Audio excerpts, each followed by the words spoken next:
Gormalkut, Las Cancorla.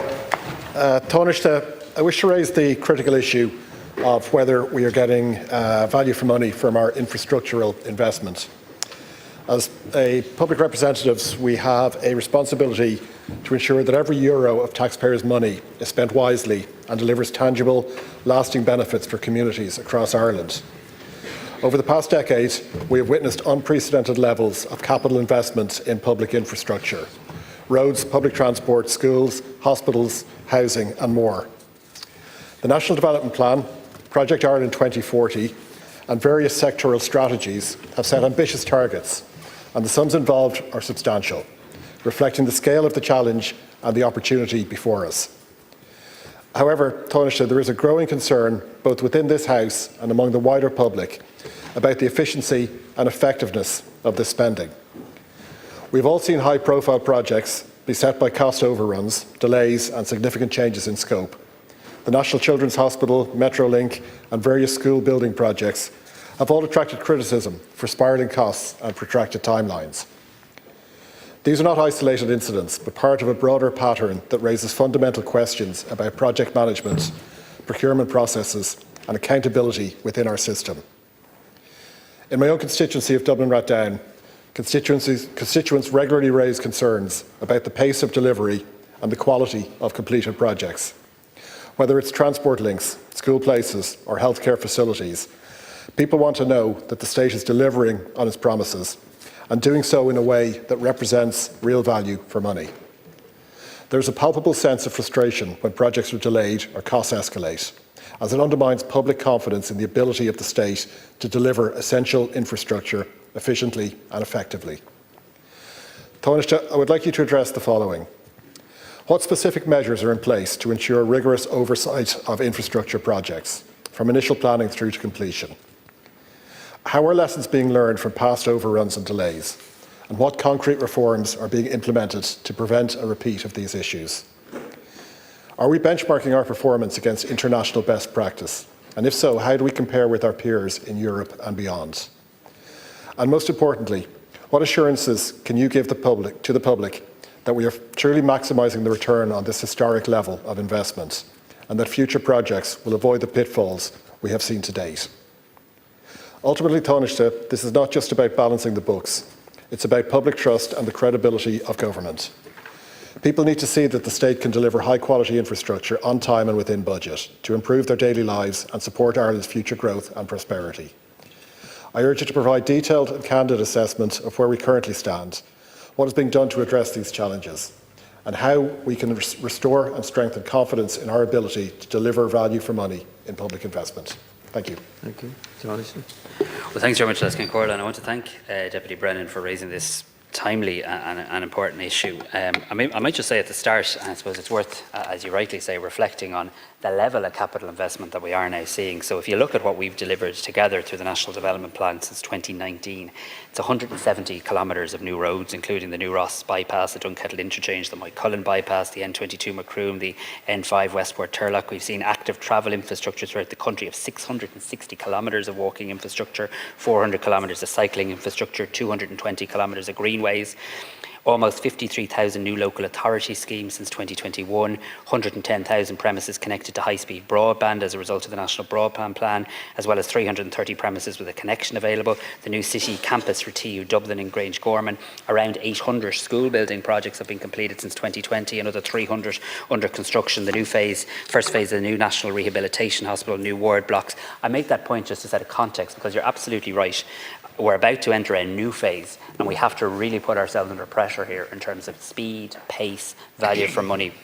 But I think we do it from a relatively strong foundation in terms of the scaling up that we've been able to do, thankfully, in terms of the delivery of capital projects over the last number of years. But as I say, we are about to enter a new phase because our colleague, Minister Chambers, will shortly carry out the review of the National Development Plan. This will see an unprecedented level of capital investment, and that's great. But our voters, as you say, citizens of this country will want to know, did we get the value for money? Did we deliver the projects in a timely manner? Did we manage to break down the silos and the bureaucracy? And that really is why in advance of the National Development Plan in July, we're putting a very big focus now on trying to get the structures right. So as you know, the new programme for government has made a number of commitments around infrastructure delivery, crucially looking at how departments and agencies can work better together.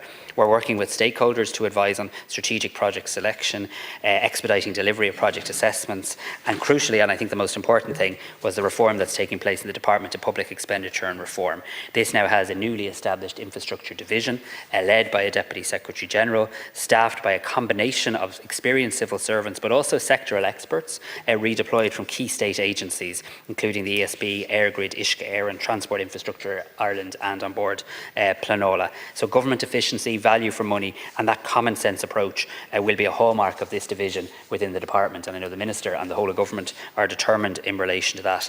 In the coming months, we've tasked the infrastructure division to engage with key stakeholders to identify and propose solutions to barriers that they see in delivery, to carry out a public consultation on barriers to infrastructure delivery due to commence in the coming days, a review of, as you rightly call for, international best practice on international delivery, including looking at what happens in other comparable European countries, and a report on barriers to critical infrastructure delivery that's due to come back to government in July as well. I think getting these building blocks right will really well serve us now as we ramp up capital in the weeks and months ahead. Deputy Brennan. Thank you, Taoiseach. I appreciate that response and the steps being taken to improve oversight and delivery. However, I want to press further on the strategic approach to investment timing. Given the urgent needs in transport, energy, water and public services, and considering Ireland's relatively strong fiscal position, are we missing an opportunity by not front-loading our infrastructural investments, even if this means prudent borrowing? Many experts argue that accelerating key projects now would not only address immediate capacity constraints, but also drive economic growth, improve competitiveness and deliver long-term savings by avoiding the costs of delay.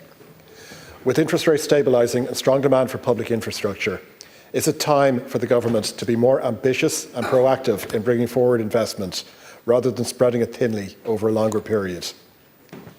And Taoiseach, I would very much welcome your thoughts on whether a more front-loaded, investment-led strategy should be considered at this critical juncture. Well, thanks again to Deputy Brennan, and I think the honest answer is yes. I mean, we do need to be more ambitious, and we also need to, I suppose, recognise, and these are judgment calls that the Minister will no doubt get right in the time ahead with government colleagues, but we need to recognise that projects that are announced today obviously have a lead-in time. So this is a government that wants to deliver 300,000 new homes by 2030. In order to be able to fulfil that, we're going to have to press go on crucial water projects, go on crucial energy projects, go in terms of extra support and funding for the Land Development Agency. And you're right, if we don't do that early on in the government, well then we won't see the benefit of it for the people of this country later on in the term of the government. So yes, it's a balance and it's a judgment call, but crucially when it comes to key pieces of infrastructure and water, energy, transport, and obviously them being enablers of housing and housing itself, we've got to really ramp up there. But we have to get it right too. And that's why I'm very encouraged by the work being done by Minister Chambers in terms of the new infrastructure division. Because instead of what I call Pen Pals International, everybody writing to everybody, you actually have seconded into that division key people from Irish Water, from the ESB, people who have experience of on board Planola and experienced civil servants to all work together. And you have those key bodies of work that I've outlined that are either about to commence or already underway. Thanks.